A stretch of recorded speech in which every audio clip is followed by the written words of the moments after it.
Validation du plan consolidé de réduction des risques en milieu scolaire ce mercredi 28 mars 2018.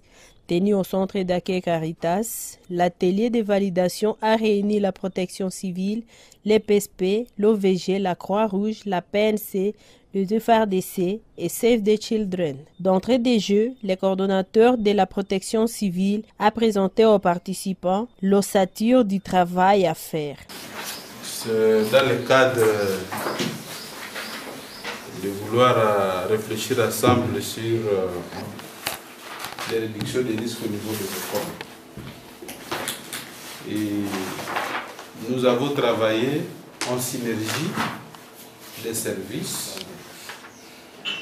Le travail a été de dupliquer le plan qui a été validé par le ministre national de l'Éducation, le professeur de l'Éducation, et qui a déjà été partagé à tous les partenaires pour que ces plans soient mis en application. Comme le premier travail concernait 30 écoles, il fallait encore qu'on puisse aller dans les 30 nouvelles écoles pour dupliquer. Et la démarche qu'on a suivie, c'est la démarche de l'évaluation communautaire des risques. C'est la population elle-même qui donne les risques auxquels elle est affrontée. Elle définit elle-même la manière dont elle souffre et la manière dont elle-même elle va apporter la solution au problème. On vient maintenant réfléchir d'une manière individuelle, ça va, et d'une manière collective. De quelle intensité, comment je serai affecté, ça va, par l'incendie, moi, attaque élève. Quand l'incendie prend que moi ici, comment je serai affecté? Je ne réfléchis pas groupe. Dans la gestion des risques, il faut d'abord réfléchir moi. Quand l'éruption volcanique viendra, il est volcanologue, c'est lui qui vient d'entrer, il est chez lui à la maison. C'est à 20 h par exemple. Je suis au lit. John, il est à prière. Axel, il est dans la réunion politique, comme il est cadre politique. Ig, il est dans la boîte. Et tel autre, il est là-bas. Bien que j'ai ma communication, tout est assuré. On me dit, pouf, éruption volcanique. Quelle est la première réflexion qui va entrer à moi attaquer d'abord ma cour? Des enfants. Vous comprenez la réaction? Les réactions diffèrent. Quelqu'un, même il y a ceux-là qui ne veulent pas réfléchir à la fin. Et je voulais dire que si on ne prépare pas nos enfants, nos parents, nos épouses à temps, nous risquerons à un moment donné, la crise vous affecte, alors que c'est vous qui devriez être le premier secouriste. La crise vous empare, la crise vous affecte, vous manquez quoi faire. Là, ça demande que nous soyons des responsables pour prendre nos orientations. Il y a des menaces où le code d'alerte ne peut pas être élaboré. Pouf! L'événement se passe, vous vous préparez directement à donner la réponse. Mais pour les menaces auxquelles vous avez un code d'alerte, vous pouvez surveiller et vous pouvez donner des indices, des indicateurs d'alerte, vous élaborez un plan de contingence. Je vais présenter la synthèse et plus le contexte dans lequel nous sommes en train de travailler et le pourquoi de notre présence ici.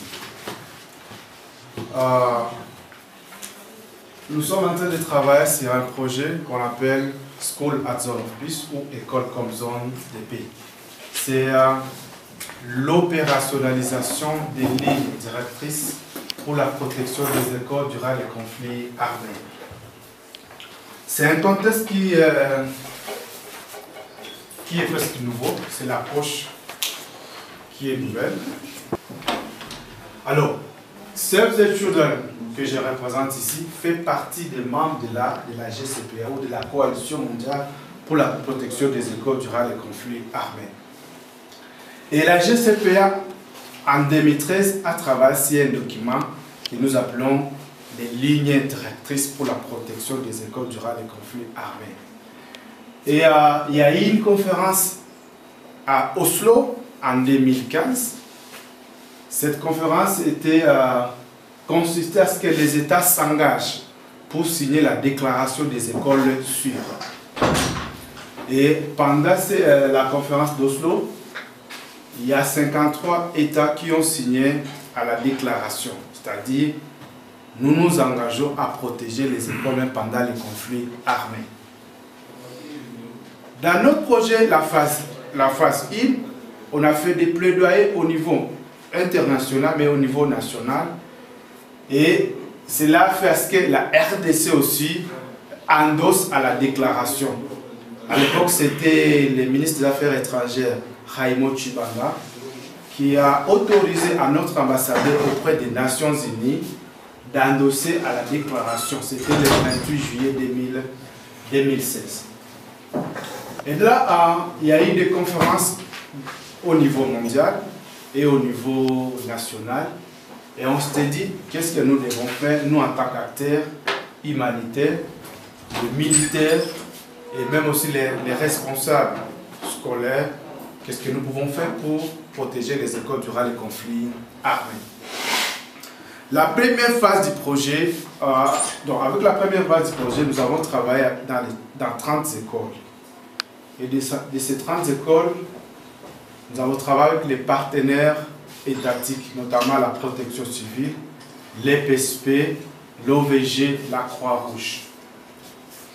Et là, il y a eu un plan de réduction des risques qui a été produit. Et j'en profite pour féliciter vraiment l'équipe de Joseph pour ce travail-là de qualité qu'ils nous ont présenté. Et Madame le ministre de l'Éducation au niveau provincial a signé pour valider les plans de réduction des risques. La première phase est après fin. Nous sommes à la deuxième phase qui ne touche pas les mêmes écoles que la première phase. C'est ainsi qu'on devait faire aussi une étude, une analyse des risques dans ces nouvelles écoles. Et Macound avec la grande équipe, les PSP à la protection civile, l'OVG, la Croix-Rouge, on travaillait encore, ils sont allés sur le terrain et ils ont récolté les données. En récoltant les données, on a eu un travail là d'ajouter un peu les inputs dans les données. Et aujourd'hui, nous sommes très heureux que la protection civile, celle qui coordonne un peu l'activité, nous présentait un peu ce qu'ils ont dû faire un peu sur le terrain. Mais l'idée, c'est quoi pour ceux qui ne sont pas trop habitués à ces projets? C'est que même pendant les conflits armés, les enfants doivent continuer à étudier.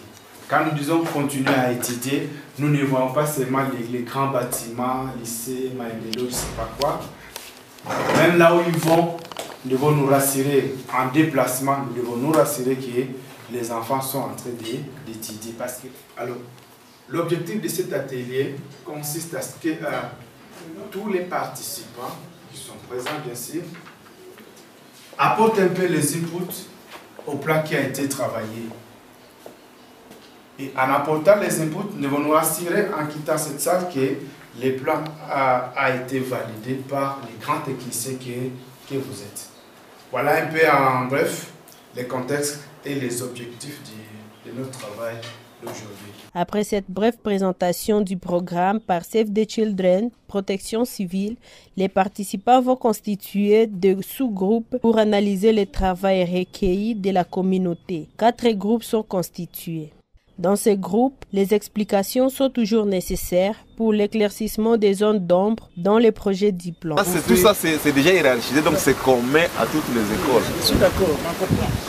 Mais aussi, on s'adapte un peu aux réalités chez nous, parce que les plats doivent apporter une réponse aux problèmes. Et adapter. C'est comme ça qu'il a expliqué les requises ici. ça en tant que... Oui. J'étais en train de dire un peu au groupe qui est là, et que l'idée aussi c'est passer en revue, faire le toilettage du texte, mais aussi voir si les capacités évoquées là répondent aux réalités des communautés. Parce qu'en principe, ces plans, c'est une réponse aux problèmes évoqués par les communautés.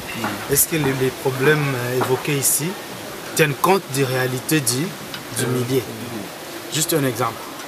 Dans une école où il y a c'est en paille, dans les villages, et puis vous parlez un peu paratonnerre. Est-ce que ça répond un peu au problème de cette école-là? Ouais, un peu ça. C'est aussi de voir les réalités. Pas les réalités de Goma par exemple, mais les réalités de Bubaya, de Kichanga, de Rutshuru, je ne sais pas. Et vous donnez un peu un scénario. Si nous étions dans ces milieux-là, quels est le plan qu'on devait mettre en place pour épargner les écoles des attaques, par exemple. Retournés dans la salle, les participants échangent et discutent des analyses faites du plan avant de l'amender. Ce sont par exemple pour les années où ce n'est séparé que par des virgules. Or, dans les chiffres, quand il y a des virgules, ça peut nous amener à la logique des nombres décimales. C'est ici que nous avons pu remplacer partout par des points virgules. Les rouges éliminés, les bleus à maintenir. Voilà. Ici, ce que vous trouvez à bleu, c'est puisque c'était repris l'aléa climatique, et puis encore l'inondation, et les vents violents étaient pris à part. Et nous avons pu regrouper aléa climatique et puis mettre entre parenthèses tout ce qui est comme sous-composante de cette aléa climatique, l'inondation et le vent. Nous, c'est le deuxième groupe. Vous allez constater que dans notre texte, il y a, comme le chef de division l'a fait, on dirait qu'il a copié chez nous. Alors,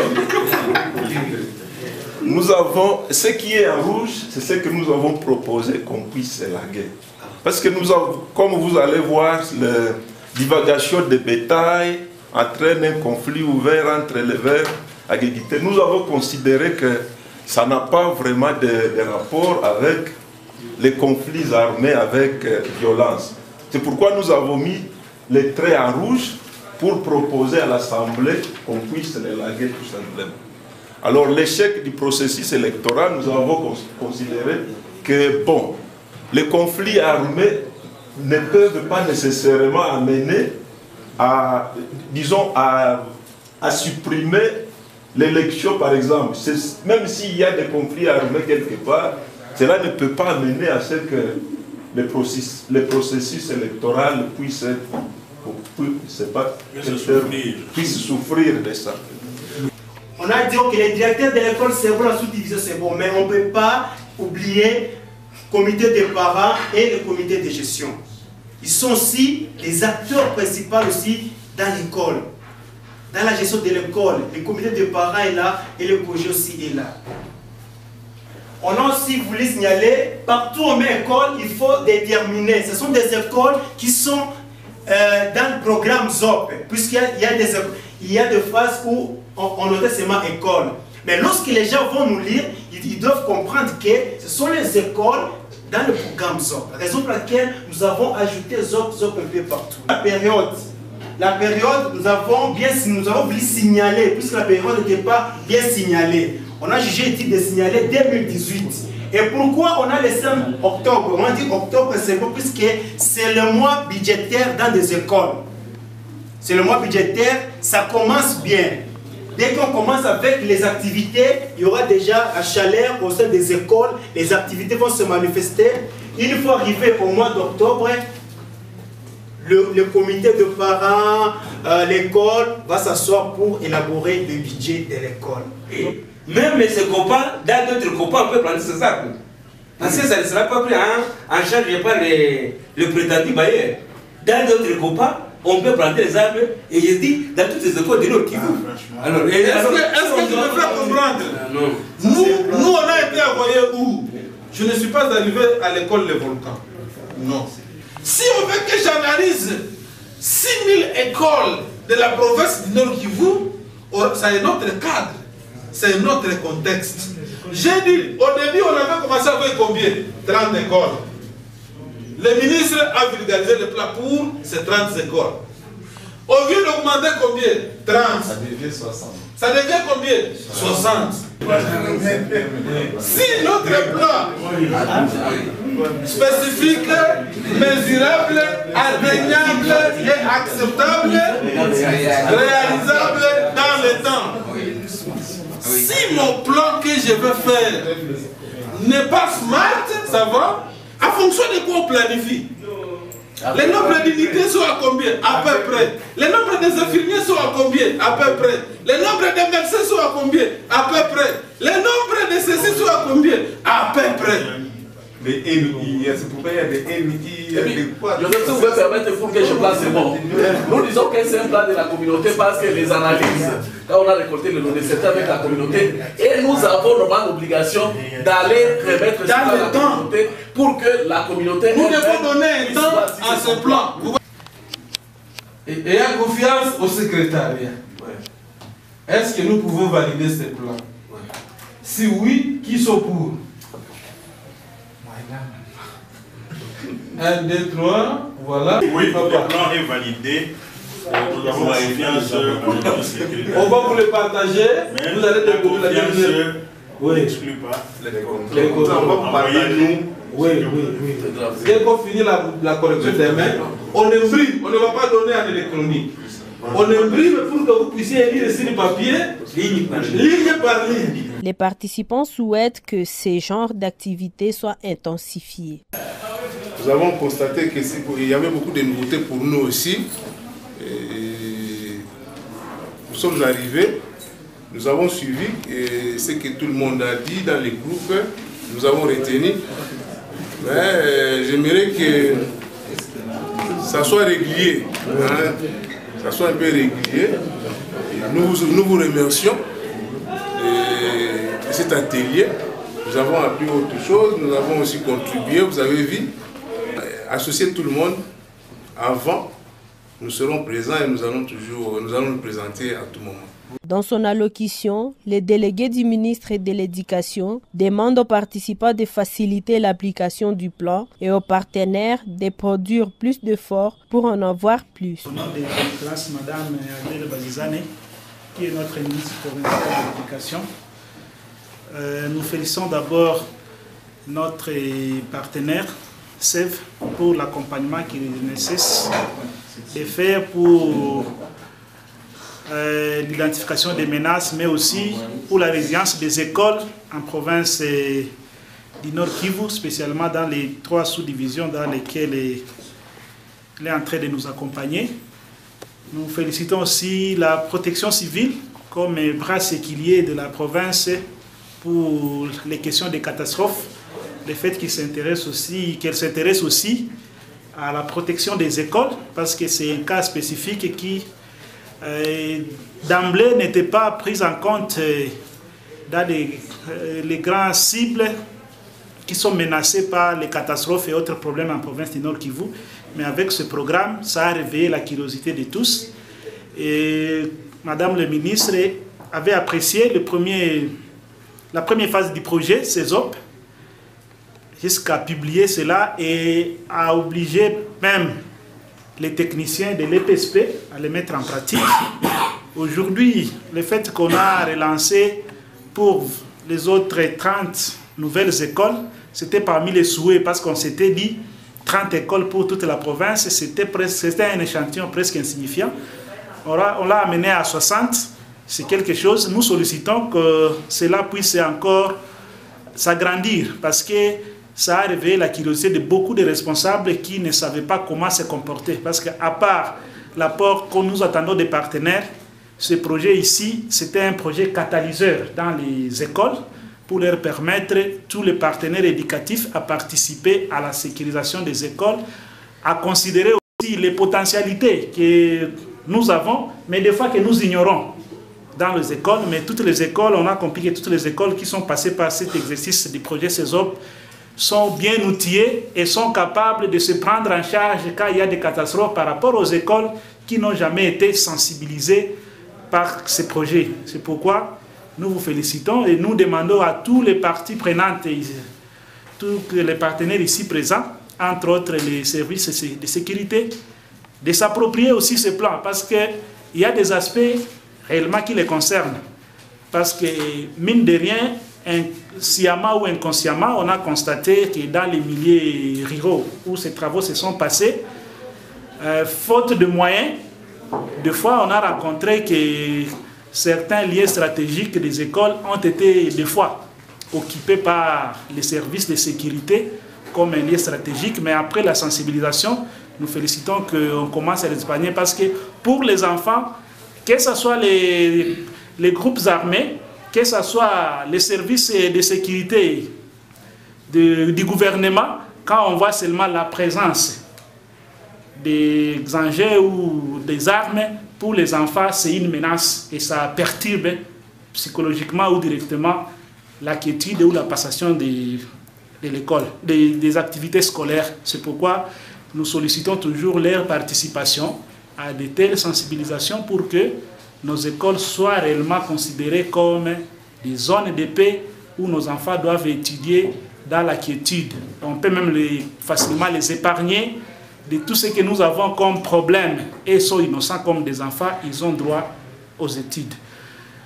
Pour les partenaires, nous sollicitons aussi qu'il y ait peut-être un pas de plus dans la mise en œuvre, parce que parmi les problèmes identifiés et les solutions imaginées ou demandées, il y a là où la population scolaire ou les communautés scolaires peuvent agir et se mettre en ordre, mais il y a d'autres aspects où nous avons besoin vraiment d'un accompagnement pour endiguer, qu'on ne se limite pas seulement à identifier les problèmes, mais qu'on travaille aussi dans le sens de réduire ce problème par l'apport des partenaires, comme cela se fait dans d'autres domaines, comme le domaine sanitaire. Nous avons beaucoup de programmes qui endiguent même il y a beaucoup de vaccins qui se font, mais pour l'éducation, nous demandons qu'il y ait encore plus de plaidoyer pour qu'on ait des moyens comme dans d'autres domaines pour essayer de venir en aide à cette population scolaire qui est victime de tout ce qui se passe dans notre pays.